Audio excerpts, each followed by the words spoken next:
Seja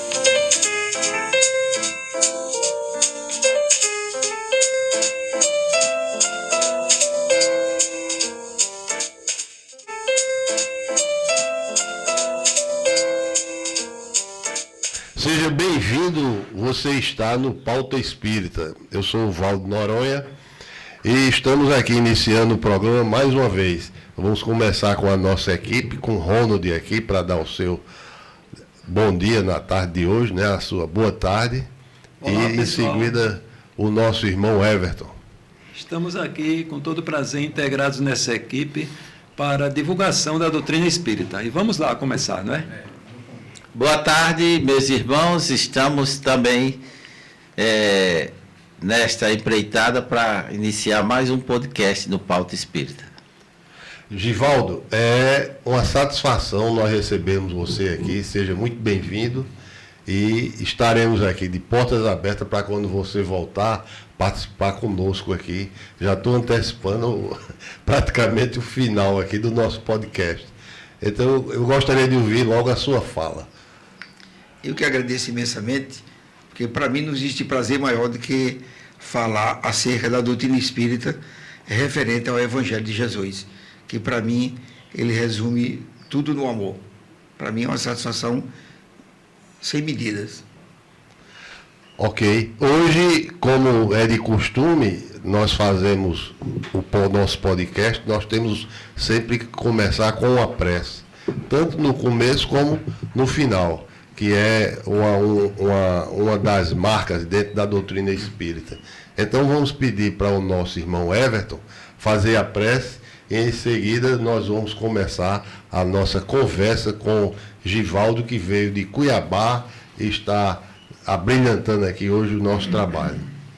Então, como é de costume, vamos fechar os nossos olhos para a gente trazer da nossa tela mental aquela figura imemorável do nosso mestre amado. Jesus amigo, mestre de infinita bondade e amor. Aqui estamos, Senhor, neste trabalho de luz que se inicia com mais uma jornada de conversas, de conhecimento, de conteúdos que possam nos fortalecer, nos trazer paz e conhecimento dessa doutrina de luz e do teu evangelho que permanece sempre conosco, colocando nas nossas mentes e no nosso coração o teu amor fraterno e fecundo. Fica conosco, mestre, graças a Deus. Que assim seja, estamos iniciando o nosso podcast. Givaldo, é a satisfação grande nossa, e eu sei que você poderia nem querer, mas como a gente tem que repassar o conhecimento para o público, as informações para o público, eu vou ler aqui uma parte da sua biografia, para poder a gente ter esse contato geral com aqueles que nos assistem através do YouTube. Givaldo é paraibano, nascido em Campina Grande, médico, cirurgião e advogado. Foi vice-presidente do Sindicato dos Médicos de Mato Grosso, local onde reside. É casado, tem 3 filhos, 13 netos e uma bisneta. É um estudioso da Bíblia. Conheceu a doutrina espírita aos 16 anos de idade. Foi presidente da Casa Espírita Irmã Sheila, em Cuiabá, e é palestrante espírita e autodidata. Então, Givaldo, estamos aqui para ouvi-lo na tarde de hoje. Boa tarde a todos. Nós temos aqui uma satisfação muito grande em falar exatamente de um tema que eu gosto muito, chama-se religião e religiosidade. Até porque é muito de costume as pessoas confundirem religião com religiosidade e religiosidade com religião. Se costuma muito ouvir dizer meu pai, meu parente, meu amigo, é um homem muito religioso. Ele vai à igreja todos os dias. E tem-se isso como religiosidade. E as pessoas dizem muito, eu faço isso religiosamente, ou seja, com uma constância muito grande. E quando, na verdade, a palavra religiosidade, ela vem da palavra religião. E a palavra religião vem de religare, que significa ligar o homem a Deus. E nós não podemos ligar o homem a Deus com o coração magoado, com o coração em atrito, com o coração ainda perturbado. quando nós usamos a palavra religião, nós temos que pensar num fato muito interessante. O que significa ser religião? É ser espírita? É ser católico? É ser protestante? É ser budista? Ter uma religião significa dizer que você ligue as pessoas que são filhas de Deus a Deus. Se você não faz isso, você é um frequentador de templos. Pode ser igreja, pode ser um centro espírita, pode ser um templo budista. Então você vai ser um frequentador. E, inclusive, isso faz lembrar muito a palavra de Tiago, quando ele escreve no primeiro capítulo, no versículo 23, aquele que ouve a palavra e não cumpre, é semelhante a você olhar para o espelho, para nada serve. Então, quando nós ouvimos a palavra de Deus, mas nós não cumprimos e não colocamos na prática, nós somos um frequentador de igreja. E religiosidade você não tem nada. Entendeu? Entendi. E é muito interessante a definição que nós temos de religião, porque muitas vezes você pergunta para uma pessoa qualquer o que é religião, você vê que eles não sabem responder. Se você perguntar para às vezes eu já perguntei para pastor, já perguntei para padre, o que seria ser religião? E as pessoas têm dificuldade de saber definir. E é uma definição muito clássica sobre religião que a gente tem que entender. Givaldo, religião e religiosidade. O tema está lançado já e há muito o que conversar a respeito. Mas você deu uma definição aí, quer dizer, você não deu, você citou que a compreensão desse termo religião realmente não é fácil. Mas eu te pergunto assim, você também que é um estudioso do Evangelho, um estudioso profundo, por que o cristianismo, já dentro do tema, por que o cristianismo ele se dispersou em tantas compreensões diferentes das diversas igrejas cristãs que existem? Cristianismo de Jesus. Se a gente for observar, o cristianismo primitivo, que é o que Jesus ensinava na época, ele foi tanto distorcido que Jesus sabia que isso ia acontecer. Jesus sabia que isso ia acontecer. E nós vimos essa análise, que existem 3 capítulos que são elencados no Evangelho de João, que é o 14, o 15 e o 16. Esses 3 capítulos, exatamente, Jesus elenca que o Evangelho dele ia ser distorcido com o tempo. E era preciso que viesse o Espírito de verdade para fazer com que ele lembrasse fatos que na época Jesus disse e o povo não pôde compreender. Eu vou dar só um exemplo. O livro de Mateus, no capítulo 5, versículo 29. Se tua mão direita for motivo de escândalo, arranque-a e atire para longe de ti. Que é o versículo 29 e o 30. E fala do olho direito também. Se você for pegar o pé da letra, que sentido tem? Eu peguei minha mão, matei alguém com essa mão, meti um tiro, eu vou arrancar essa mão? Ao pé da letra seria isso. Então, na época, quando Jesus falou isso, as religiões não souberam explicar. E até hoje elas não compreendem.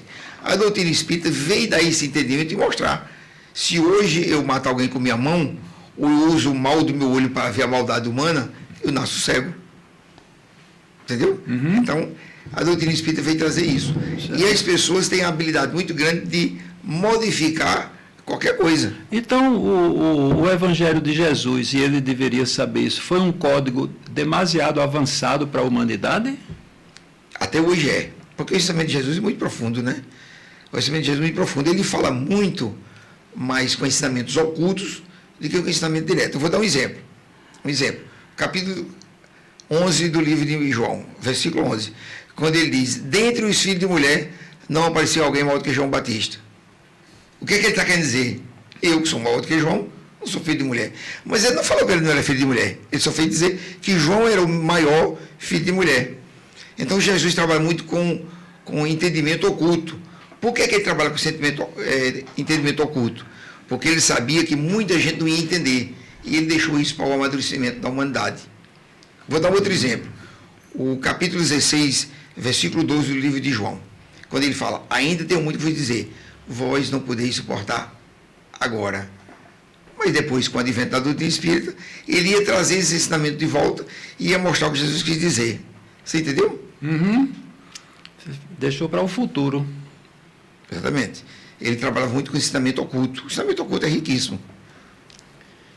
Então, meu amigo Givaldo, a sua perspectiva de religiosidade, da compreensão da Bíblia que você tem, do próprio Evangelho de Jesus, como é que você encara toda essa formalidade em relação não ao passado em si, quando você era jovem, que frequentava a juventude espírita, tinha aquela ansiedade, aquela necessidade de conhecimento, e hoje com o amadurecimento, com a visão que você tem em relação aos tempos atuais, essas mudanças em que ele transformaram e com relação a esse paradigma de localidades. Você nasceu e criou-se no estado do Nordeste e foi para uma outra região com culturas, com pensamentos, com ideias diferentes. Qual seria a relação que você faz nesse aprendizado, nesse conhecimento? Quando a gente conhece a doutrina espírita, eu já falei com o Ronald sobre isso, a gente já quer ser de imediato um Emmanuel, né? A gente já quer ser um André Luiz e já quer até morrer para ir para o nosso lar. Mas não esquece que não é tão simples assim. É o primeiro entendimento que você tem quando conhece a doutrina espírita. Você diz, rapaz, eu não tenho mais medo da morte não, que eu vou para o nosso lar. Mas não foi de lá que nós viemos. A grande maioria de nós não. Alguns aqui talvez sim, mas eu tenho certeza que a maioria não. A maioria de nós viemos do umbral e para lá retornaremos. Até porque nós muitas vezes modificamos a nossa maneira de atuar. Porque nós conhecemos muito, mas nós fazemos muito pouco. E Jesus fez isso lembrar muito bem no capítulo 12 do livro de Lucas, no versículo 48. A quem muito foi dado, muito será pedido. Nós recebemos muito conhecimento acerca da mansuetude, acerca da humildade, e nós esquecemos disso. Inclusive, eu gosto muito de tratar sobre isso, porque quando é que nós vamos ter descanso na nossa alma? Uma pergunta que eu acho muito interessante. Quando é que eu vou ter paz? Quando é que eu vou ter tranquilidade? Quando é que eu vou colocar a religião em mim como uma fonte segura de paz? E as pessoas muitas vezes têm dificuldade de entender. Se a gente for ler o livro de Mateus, no capítulo 11, versículo 29, Jesus faz uma interpretação muito linda. Aprendei de mim, que sou manso e humilde de coração. Mas a gente esquece do final, que tem um ponto e uma vírgula. E ele diz uma coisa muito interessante. Primeiro, aprendei de mim, que sou manso e humilde, e encontrareis descanso para vossas almas. Agora vamos analisar. Quando é que nós vamos ter esse descanso? Quando a gente tiver a humildade e a mansuetude dele. E isso, para mim, é o ponto fundamental de religiosidade. Aí você diz, Givaldo, a mansuetude e a humildade seria tudo? Praticamente tudo. Porque uma pessoa que é manso, ele jamais vai trair alguém, porque ele vai trazer ira em alguém. Muito interessante. Se ele for manso, jamais ele vai vender um carro com problema para você. Por quê? Porque ele vai trazer um atrito de você comigo. Jamais eu vou fazer uma mentira, que eu vou roubar a verdade. Então, a mansuetude, ele praticamente resume todas as características. A humildade nem se fala, que a humildade de Jesus é fenomenal. Então, para mim, é exatamente essa característica mais importante. Nós vamos adquirir essa paz que tanto ele nos deu. Inclusive, vale salientar, que eu gosto muito de enfatizar isso, você tem paz? Se você não tem, a culpa não é de Deus nem de Jesus. Porque Jesus, ele fala bem claro, no capítulo 14 do livro de João, versículo 27. A minha paz eu vos dou. Quer dizer, ele deu. Você tem? O problema não é meu, é seu. É como se eu desse um presente para você e você perdesse com o tempo. Eu dei o presente, agora você não está com ele, é seu problema. Então, essa paz que Jesus nos ofertou quando aqui passou, ele ficou pairado. Quem conseguiu alcançar e abraçar, com ela está. Quem não conseguiu, se desesperou no caminho. Esse é o meu entendimento. Mas, Givaldo, e essa mansuetude, essa paz, essa humildade, o que fazer o homem atual, os nossos ouvintes que estão aqui lhe ouvindo, como chegar a isso? Todos vão de concordar com que isso aí são critérios importantes da conquista da alma, do progresso. Mas o que você colocaria em termos práticos, pragmáticos, para que a gente possa almejar isso? O Evangelho do Espiritismo, nós vamos encontrar que ela nos mostra com muita clareza que nós temos que conhecer as nossas más inclinações.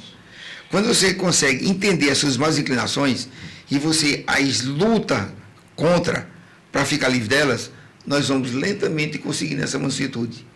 Se a gente não fizer esse trabalho diário de intimidade, de reconhecer quem você é, porque muitas vezes você quer conhecer várias pessoas, mas não conhece a si próprio. Quando você não conhece a si próprio, você acha que você é um cara bacana, você acha que você é um cara gentil, você acha que você é um cara educado, quando na verdade qualquer coisinha você levanta a voz. Eu lembro muito bem, isso se fala muito nas igrejas evangélicas, quando diz, você aceitou Jesus? O cara levanta a mão e diz que aceitou. E isso é muito mais complexo. O que seria aceitar Jesus?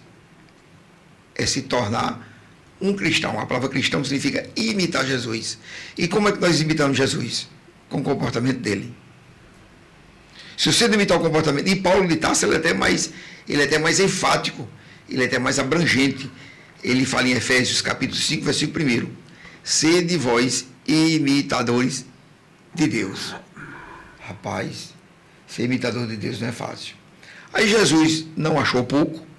No capítulo 5 de Mateus, versículo 48, que é o último versículo do livro do capítulo 5, ele diz, sede vós perfeito, como perfeito é vosso Pai Celestial. Eu queria só... Ele não falou nem comigo, é como Deus. É muita coisa, Orlando. Só pegando esse gancho, Givaldo, bem rápido, inclusive é uma questão que a gente vê pouco por aí as criaturas falarem, e é de uma importância para mim fundamental. Muitas vezes, em certas situações, a gente questiona ou para nós mesmos, mas a maioria das vezes para os outros, né? Porque é sempre mais fácil questionar e culpar os outros. Em certas situações, o que você faria se estivesse no lugar de Jesus? Ou o que você faria, ou o que Jesus faria se estivesse lhe vendo? O que é que você acha como essa posição se tornaria? Quer dizer, trazendo à tona a comparação com Jesus e a vida de Jesus com relação a nós. O que nós estamos fazendo para se igualar, ou pelo menos para tentar chegar perto de Jesus, para agir como ele agia, fazer como ele fazia, amar como ele amava. Vamos dizer um perto bem longe, né? Um perto bem longe. Com certeza. Um perto bem longe. Um perto bem longe. Mas eu gosto muito de enfatizar isso aqui, porque quando o doutor Dalí chegou de Jesus, ele fez uma pergunta muito interessante, que é o capítulo 22 do livro de Mateus, a partir do versículo 34 até o 40. Muito interessante. Ele chega, bom mestre, qual é o grande mandamento da lei? Olha que interessante. Toda vez que existe uma pergunta nesse aspecto, no Novo Testamento, quem está perguntando, ele sabe que isso que ele está perguntando está no Velho Testamento. Qual é o grande mandamento da lei? Aí Jesus responde, o primeiro é amar a Deus sobre todas as coisas, e de todo o teu entendimento, de todo o teu coração. E depois o segundo mandamento, o próximo como a ti mesmo. Muita gente não entendeu, e eu já vi inclusive pregadores espíritas dizer que Jesus ensinou que nós temos que amar a Deus sobre as coisas e ao próximo como a si mesmo. E esquece que isso está elencado no Velho Testamento. O livro de Deuteronômio, no capítulo 6, versículo 5, fala que nós temos que amar a Deus sobre todas as coisas. E o livro de Levítico, no capítulo 19, versículo 18, diz que nós temos que amar o próximo como a ti mesmo. Jesus, pegando esses dois ganchos, ele fez um ensinamento muito mais profundo, que está no livro de João, capítulo 13, versículo 34 e o 35. No 34 ele diz o seguinte, olha mesmo, amai como eu vos amei. Aí o negócio modifica. Porque a pessoa que não ama a si mesmo, Ronald, ele vai oferecer para o outro o quê? O que ele oferece para ele. O cara usa droga, usa bebida, usa fumo. Ele é um cara que se irrita fácil. Ele vai ensinar isso para os outros? Vai. Como é que ele vai amar o outro? Do jeito que ele ama a si próprio. Ele não gosta dele. Ele é um cara depressivo, é um cara que se irrita fácil. Qual o amor que ele tem por ele? Quase nada. A vida dele é devassa, a vida dele é de intriga. Então, quando ele for amar o outro, ele vai amar do mesmo jeito. Ele vai oferecer para o outro o que ele oferece para ele. Jesus disse, não, amai como eu vos amei. Aí o versículo 35, que para mim é uma grande senha, às vezes pergunta, Osvaldo, como é que você conhece um cristão? Jesus disse, os meus discípulos serão conhecidos se vos muito amarem. Olha mesmo, qual é a senha de ser cristão? O amor. Não existe outra. Então, quando eu vi essa senha de Jesus, eu fiquei apaixonado. Então, não existem muitos cristãos como o mundo se autodenomina. Eu sou cristão. Você é cristão? Eu sou cristão. Então, não existe tantos assim, genuinamente cristãos. De lábios, a enormidade é grande. Se a gente for olhar no nosso país, é um país de mais de 60% cristão. Mas a corrupção é muito grande. Aí você pergunta, esses são cristãos? Eles são imitadores de Cristo?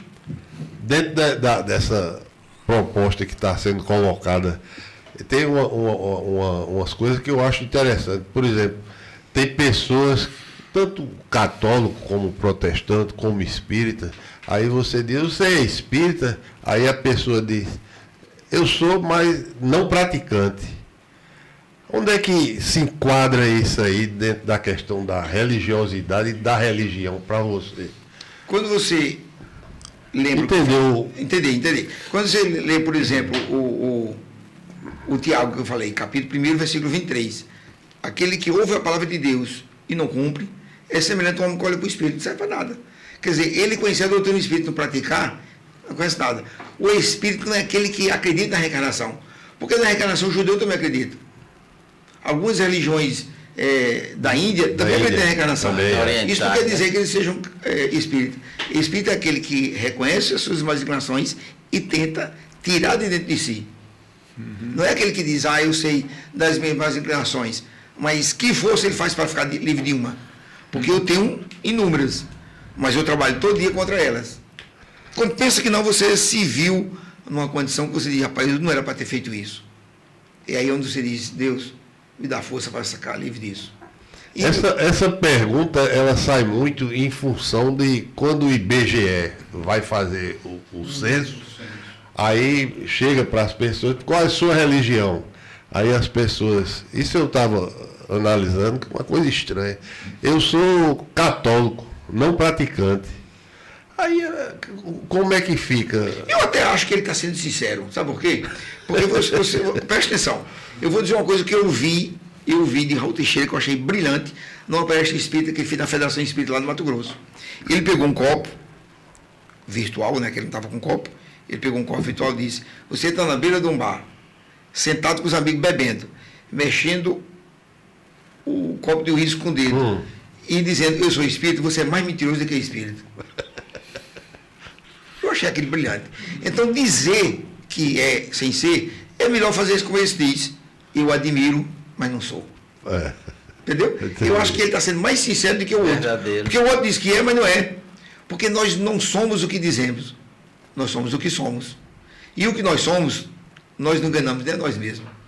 O homem não consegue enganar a si próprio. Eu vou jogar uma pergunta aqui para você, para a gente entrar no outro hemisfério também dessas questões, que é muito interessante. O Papa Francisco, aquele que faleceu, né, recentemente, e agora é outro Papa, em determinado momento ele disse que a internet e as redes sociais são presentes de Deus.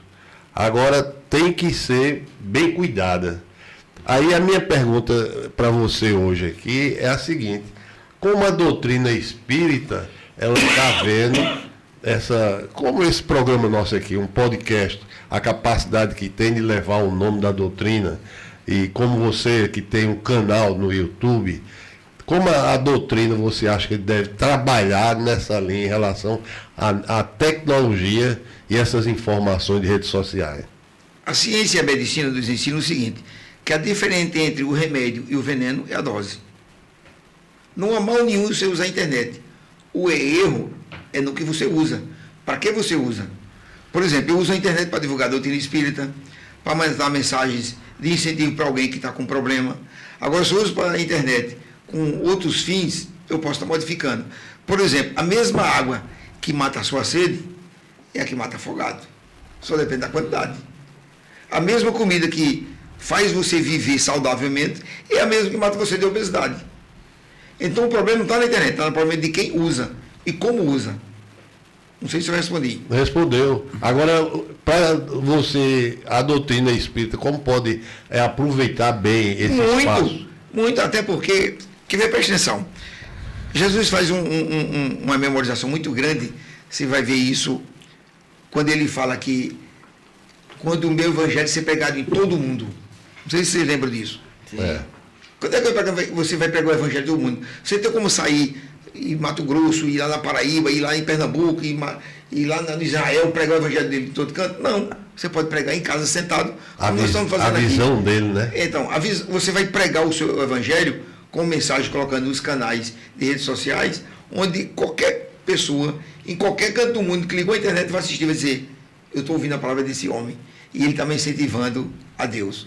Então, esse sentido da internet, ela veio exatamente para dar esse elan muito grande que a humanidade tem que alcançar. Agora, tem que saber usar. Jesus foi um precursor, né? Da internet, da virtualidade, desse mundo virtual, dessa condição de conhecimento humano, né? Da capacidade da criatura se estender pelo universo. Porque o homem hoje, com toda essa potencialidade da criação, das máquinas, dessa estrutura virtual, dos conhecimentos que são trabalhados todos os santos dias, está sempre surgindo coisa nova, criação nova, não é? Modificação de alguma coisa.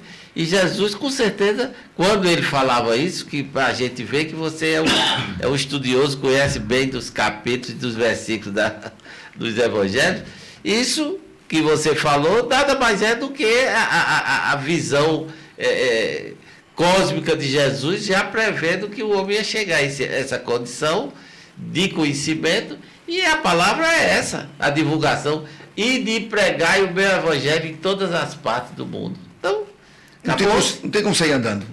É exatamente isso aí. Mas eu ainda não defini religião. Não é?